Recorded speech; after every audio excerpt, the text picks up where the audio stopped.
We are going to start without further ado with Tracy Thibodeau. She is TBR 2013-2015. She's the founder and superintendent of Rev Preparatory Charter School in Texas. And we wanted to start with Tracy because given her role in organization of the group on this call, she's probably working the closest to students on a daily basis, just given the size of her organization and its structure. So Tracy, what's on your mind?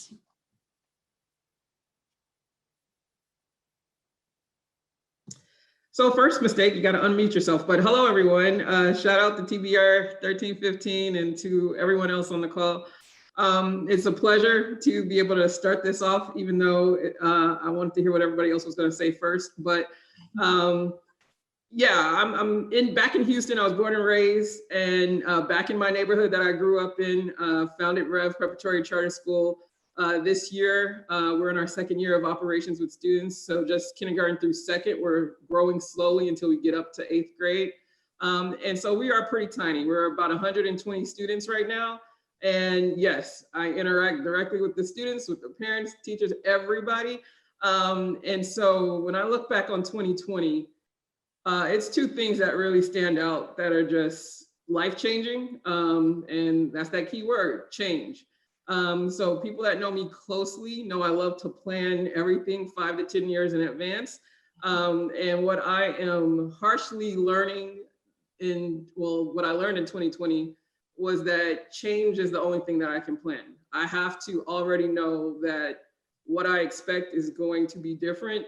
And I don't know if it's a day-to-day or if it takes a couple of months, but the largest change from the aspect of doing what I do on a daily basis and educating K-2 students is obviously COVID. And so that's not news to anybody, but when I have consistently been in the position to have to determine whether or not we should close the school down, have remote learning, quarantine a class, and these are decisions I'm making on a day-to-day basis, it's pretty tough. So when I look going forward into 2021, I recognize that my mindset and the mindset of everybody around me has to be a growth mindset consistently in terms of not only adjusting to that change, but always staying really positive to move forward and not look backwards of how things used to be. And just, I think that's what everybody kind of struggles with is like, we want to get back to normal, but obviously some of the conversations in the sessions prior to this one, there is no normal anymore. We have to create that new path. And I think it's the greatest opportunity to carve something out new that's even going to hopefully help our students even more. So that's what I'm focused on in 2021. Great, thank you so much for that. And I think you're right. Everyone wants to go back to normal and go back to kind of not changing, but not realizing that like things are always going to change and normal didn't work anyway. So that's really not the point. Next up is Hrag Million. He is from the TBA 2019-20 cohort. He's the CEO of Bright Star Schools. That's a charter management organization with 9 schools in Los Angeles that serves about 3,400 students from TK to 12th grade. So Hrag, we'll turn it over to you. Thanks for the opportunity to share my thoughts. Ms. Edelman's and Mr. Wilson's comments regarding holistic education and the fact that children don't come in pieces are still ringing in my head as I reflect on 2020. So first and foremost, the physical, psychological, and socio-emotional safety and well-being of kids remains a paramount concern. And that's inextricably tied to housing, food, and job security for families. So the definition of holistic education is changing for all of us. And we're fortunate to have a low student to counselor ratio.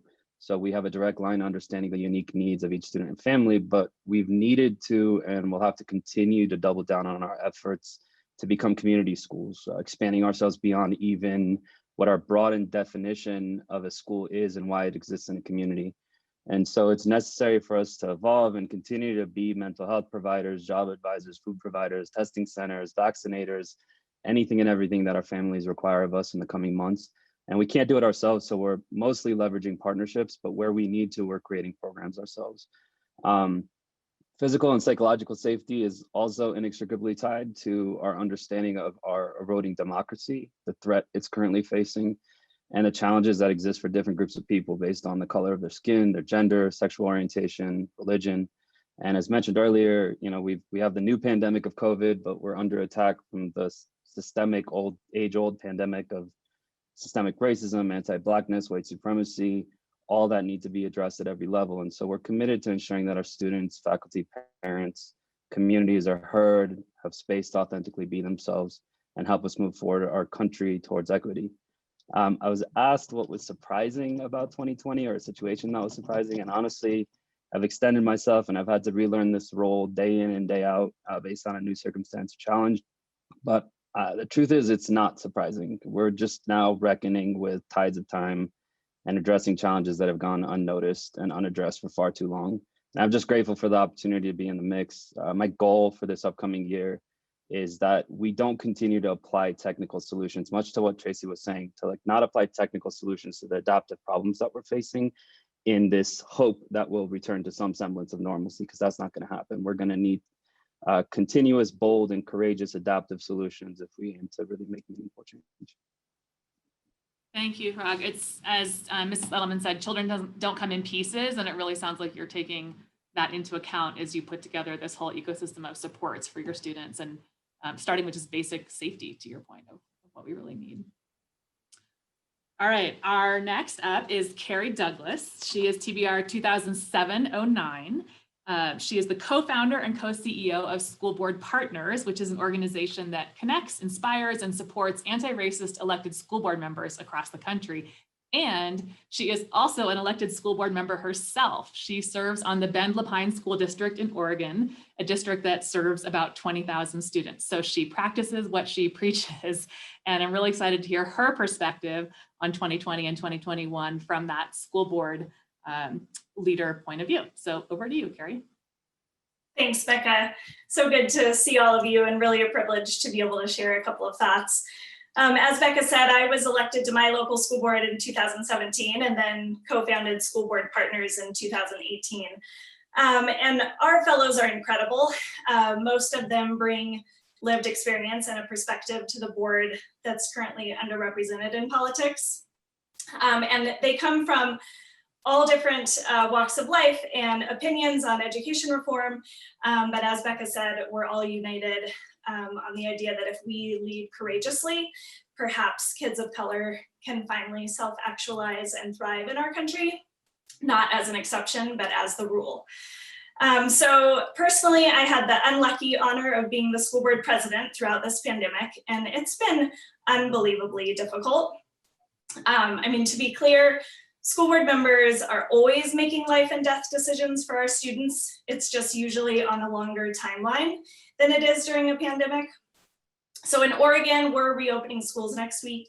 And as the president of our school board, I'm really the face of COVID politics in my community. So I've been on the receiving end of some pretty unbelievable hate and vitriol. And I'm dealing with some real trauma and poor mental health. So you might be surprised that what I'm thinking about today is how to get more people to run for office in spite of that. In all seriousness, I don't think any of us can deny, especially after a week like last week, that our country really needs an almost entirely new set of elected leaders. And I really believe that that starts locally and starts with all of us. And that the current reality is that local elected leadership really asks too much of individuals without enough support. And so I have some wonderings for everyone here today. As individuals, could every single person here today start thinking of it as your duty to run for office at some point in your life? It's a sacrifice when you serve, but if we all rotate and take a turn for the benefit of our community and democracy, that would be incredible. As employers, I ask that we all think about how we can take bold steps to support employees who are part-time or volunteer or underpaid elected officials, because the only way you can really do a really good job as an elected official and still have time for family is if your employer supports you. And as long as I have the floor, to the funders in the room, please make good governance of our schools and country one of your primary goals over the coming years. And most importantly, please listen to the elected leaders of color about what they need to help their communities lead the change that they've been working towards for a long time, and frankly, too long. Thank you. Thank you, Carrie. I think a lot of us who work on the management and leadership side of school systems are quick to complain about governance or school board members, but very few of us are willing to step into those shoes. And you're right, it's an incredibly difficult and often not just thankless, but to your point, like incredibly difficult task where you get that vitriol that you talked about when really tough decisions are made. So I want to thank you for being in that role. We're going to go from outside the system in the governance back to the inside the system in management, and from the West Coast back to the middle of the country to Jorge Robles, who is TBR 2013-15, like Tracy. He serves as Chief Operations Officer for the Tulsa Public Schools in Oklahoma. And this has been quite a year when it comes to operations. So I am curious to hear what is on Jorge's mind. Hi, Becca. Hi, everybody. It's great to be here and share some thoughts. Yeah, needless to say, it's been very difficult and challenging and trying as a leader in so many ways, very emotional. As part of my role, I've been sort of square in this safety space and creating and transforming what we do to keep our students and team members safe. And through that, it's been hard to watch, essentially, how the pandemic and the economic crisis has exacerbated the gaps and the trauma that previously existed, and now it just has widened. So it's been a year that, as a leader, I found to be challenged in ways that I never anticipated before. But I'm also excited about the things that personally and as an organization we've learned. We've really, realized that we can do hard things and make thoughtful decisions a lot faster than we thought we previously could. We have found a new way to engage with families that has been really encouraging, revitalizing, and meaningful on how we move the work forward. And I think that the whole impact of the pandemic has put the approach to the whole child really front and center, and significantly in stronger ways. And I look forward to, and my focus for the next year is how do we continue to ensure that our systems and our supports continue to have that focus, that the way that we approach the work really helps. Safety is going to continue to be part of our equation for quite some time. So how do we continue to put that front and center while we ensure that we are helping our kids who have been most impacted, accelerate their learning, but taking care of not the parts, but their each one of them as a whole. And how do we continue to take advantage of the things that we've learned and that we have been able to grow as an organization. All that comes, though, with in an environment where we're going to have very limited resources, where we are challenged with team members that have been impacted in different ways. And so that's the other area of focus, is how do we mobilize from the state level to get more funding to the federal level and actually get the resources that we need to do this work. It's not going to happen via magic. So we need that support. Thank you, Jorge. I think as Pedro said about students, when we raise our expectations, they always exceed them. And I think we're seeing the same thing about families and others who need to be part of their students' education in a whole new way, that when we ask more, we're seeing that. And I think that's one real positive outcome of a really tragic circumstance, is to maybe the opportunity to redefine that connection with families and caregivers for our students. And you're right, it's not magic. As Mrs. Edelman said, whoever controls the budget controls the policy. And if we want to see these changes sustained and get what we need, then we really need to make sure that we're also advocating for the funding and for the resources that are needed to make that happen. Thank you. I'm now pleased to introduce Shelton Jeffries, TBA 2019-20. He's in a really unique position because he works with schools across the country through his role as Vice President of National Growth at Learn for Life. And Shelton, we'd love to hear your thoughts. If anything happens with your video, because it seems like maybe there's a little back and forth, we've got you on speed dial, so we'll bring you in by audio, but hopefully the next 2.5 minutes, the internet will hold out for you. Good afternoon, everyone. I'm going to lean on Jorge's reference to the pandemic. The impacts have absolutely been devastating, especially when you look through the lenses of the healthcare impacts, civil unrest, and economics. And the brutal reality is there's a continuum of impact, right? Dependent upon the resources you can bring to bear. We have families of means who've been able to be really creative. They have their children engaged in pods, several pods, some of them. They can take advantage of quality personalized options. They can also take advantage of quality private and public options.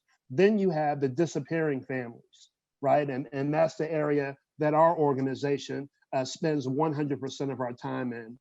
We have a network of 800 plus schools that target disengaged youth from ages 14 to 22. So opportunity youth is a particular focus for us. And when you think about that continuum of impact, they're on the opposite side of the continuum. You know, they're confronting food uncertainty, homelessness, underemployed. These are the essential workers if they're fortunate enough to be employed. So we've really focused on the last 3.5 years. We've been on a journey of streamlining professional development, accreditation process to strengthen trauma resilient services in our schools. Our work is built on the ACEs research, adverse childhood experiences. We know, all of us, that the residual impacts of exposure to abuse, neglect, and household dysfunction continues to impact you throughout your life. So our work and focus is to partner with districts nationally. We're launching services and supports in this area because we know that trauma resilient educators are a strategic imperative now more than ever. Thank you, Shelton. I think you're just, the work you're doing is such an important part of this overall ecosystem that often is not visible to us when we think of the very traditional schools and way of delivering education, and when we think of how students are showing up in our buildings. So appreciate the work that you're doing. Chris Young, another Academy Fellow, is also working closely with Shelton on this. So shout out to both of them. And finally, even though we are not all there in person right now to bring things home to Connecticut, where this virtual forum is based, I'm excited to introduce Leslie Torres Rodriguez. She is TBA 2018-19, and she is the superintendent of Hartford Public Schools. So Leslie, we'd love to hear what's on your mind. Thanks for the intro, Becca. And I lead and serve on behalf of about 18,000 beautiful and capable students. And I agree with what has been shared thus far, especially as it relates to the ecosystemic impact. I'm going to narrow it in a little bit and talk about the most pressing needs as I think about my own leadership and the next months ahead. And three things come up for me. One is the direct feedback from families, students, and staff that is keeping me up at night, given that they're all at very different places right now, right? I've got our staff and our leaders that are tired, right? 80% of our teachers have told us recently that their workload is not sustainable. And at the same time, they believe that students need more academic supports to be successful. Teachers and leaders also worry about getting sick at this very moment as we think about how do we potentially transition more students back in. And our families are worried about, they're not as worried about their child's safety with regard to the pandemic. They're worried about their child's safety as it relates to the racial tensions in our broader society and community. And one thing that all groups agree on is that we have to provide additional mental health wellness supports for students and staff. One other thing that is on my mind is, just the design for the recovery strategy. As we think about meeting the needs, the holistic needs, and we know that's expensive, right? So learning and engagement gaps that we're seeing are going to require big, creative, multi-year effort that requires full buy-in. And, I believe that as I think about our context, some of those strategies that are high leverage, I know are historically been contentious, like, having more learning time, for example. And lastly, the other context is financial sustainability, right? It's the backbone of making a lot of this work. And as we in our district face structural deficits and steady enrollment declines, I have to think about, while COVID funding that's coming is going to help short term, I'm facing potentially, right, a financial cliff, 3 years out. And so what happens after year 3 is my worry. And it causes me to reflect on my leadership and using this moment to galvanize our full community, right, around addressing the needs of students in ways that we haven't before, developing a shared understanding of what the need is and a shared vision to address the need. And then while we've done some of this before, how can we bring more coherence, not only internally in the district, but with our partnerships? Is this an opportunity to help schools really focus on student learning and use our partnerships and others in our ecosystem to effectively support all the other needs that our students have that we can't ignore, but we cannot do it alone?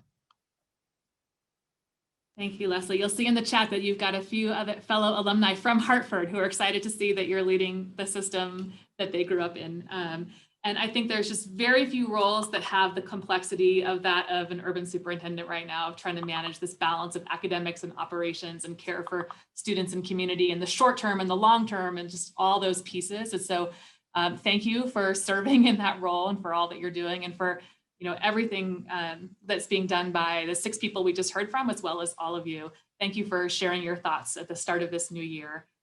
And before we close out the session, Hansel and I wanted to share the same thing. We wanted to share our thoughts on 2020 and 2021.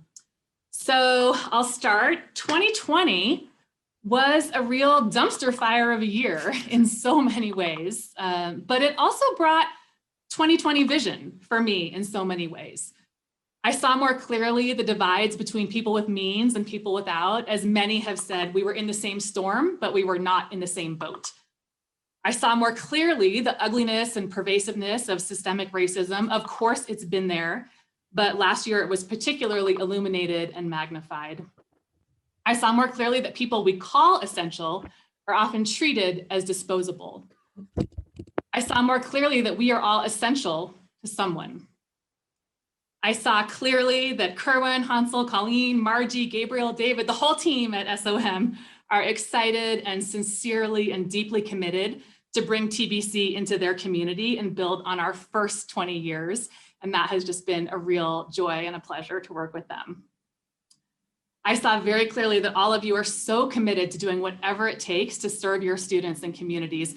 While pivot is probably a trigger word right now, I saw you pivot and pivot and pivot again, each time trying to make sense of the changing context and needs and figure out what had to be done to make the best of an evolving, multifaceted disaster of a year. And I saw very clearly the power of a community like the TBC family for ideas, for commiseration, for laughter, for motivation, for inspiration. As I lead forward into 2021, I'm focused on a few things. First, securing that honorary grad degree from TBC, because I only have a bachelor's and I got to get that LinkedIn updated. Second, and much more seriously, continuing to examine my whiteness and my role in intentionally or unintentionally propping up white supremacist systems and working more proactively to dismantle and disrupt those systems. This includes taking my race into account as I consider what comes next for me professionally. Where should I and shouldn't I try to lead and contribute? And finally, I am very focused on making sure TBC's transition to the Yale School of Management continues to be thoughtful and successful so that this network is not only preserved, but continues to grow and expand and provide all of you with the community and support you need to keep kicking ass for our kids. Hashtag kick ass for our kids, hashtag TBC forever. Over to you, Hansel. Thank you so much, Becca. I was going to say this at the end, but I feel like I need to say this now. Just seeing the incredible outpouring and the joy with which people greeted you when you started this session, and seeing people's reactions now to your remarks. Just, I think one of my biggest lessons from 2020 has just been the importance of gratitude and connection in our lives. And so I want to just start by saying how grateful I am to you for all of your support over the years, for all of your support leading up to today, and everything you've done to build this incredible community. I'm so grateful to have had this chance to work even more closely with you, and for all of your just support for me as a leader and for this organization as we make this transition to SOM. I'll just share with you all, I knew I couldn't summarize everything that we got to talk about today, or the sort of big things that have come up in our conversations and in our society. So I just wanted to share a quick reflection from a really personal space. So I'll just share that for me, I feel like the story of 2020 and this past year have been sort of feeling buffeted by gale force winds around me, and coming to a place of feeling totally disoriented, and then searching for little ways to find some grounding and find some footing and start to figure out how to take steps forward again. And just that cycle happening over and over again of feeling totally knocked off my game and disoriented, and then trying to figure out a way to find my footing again and take some steps forward. And so for those of you who know me, you might not be surprised to know that I can be a little bit of a control freak. And so this was especially challenging for me to have to learn to deal with ambiguity at this depth and scale that is different from ever before. And the thing that honestly helped me towards the beginning of the pandemic, it was some point in April or May or June, my then chief of staff at OSSE, shout out to all the chiefs of staff out there helping their leaders find their way, Shauna Young, helped me realize that although there was so much that had changed in our world already in that moment, that there were things we could continue to rely on, that the thinking we had done, the planning we had done, the strategic plan we'd created, it didn't all have to go out the window. The things we had said mattered about our work still mattered in this moment, even if they were going to look a little bit differently than they had in the past, or a lot differently. And that moment, that realizing that we did have a framework for our work in this moment, that made a huge difference for me, not only as a powerful insight about what it was, but also in being sort of the first thing that really helped me find my footing and start to be able to navigate the other parts of the ambiguity around me. And so I've thought about that lesson a lot over the course of this past year. And even as we were thinking about this forum, I think when we started planning for the forum, I really struggled with how are we going to in any way be able to replicate that incredible sense of connection that has come with forum in the past, every single year that it's happened. And ultimately, I think what we landed on was we were going to make choices that allowed for that sense of connection as much as we possibly could in this virtual setting. We were going to know that our community is incredible, that we could rely on your grace and your flexibility and hanging in with us through a few technical bumps along the way. But that it was more important to find ways of connection than to feel like we had to totally lock things down and manage all risk there. That we needed to lean into that sense of engagement and inspiration and connection. And I hope we've accomplished some of that today. And I think as we go forward into 2021, I'm going to continue to lean on the things that we do know that we want to carry forward. Not back to normal, as we said, because we need to build something better and brighter for our students and our young people across this country, but leaning into the strengths that have existed within the Broad Center and within this community, and making sure we lean on those as we figure out that new and brighter future. And so with that, I look forward to continuing these connections with all of you. And I want to just end, as I said, on a note of gratitude for our incredible colleagues across the Yale School of Management who've been working tirelessly. There are many of them who've been working so hard behind the scenes to make today happen.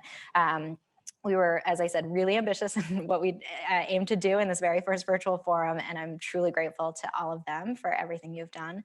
To our TBC LA team, the Broad Center Los Angeles staff, who've been amazing partners and sources of support.